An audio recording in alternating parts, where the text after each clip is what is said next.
That life is very short. Napakaiksi lang.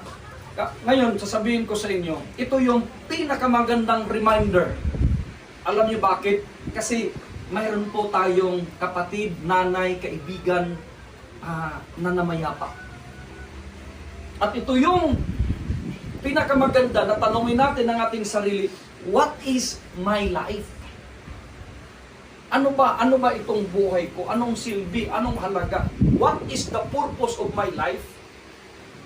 Kasi mayroon pong tinatawag na reality of life. There are reality of life.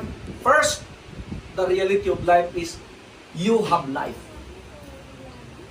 The second reality of life is, malungkot man sabihin, we will die. And the last is, we will be judged.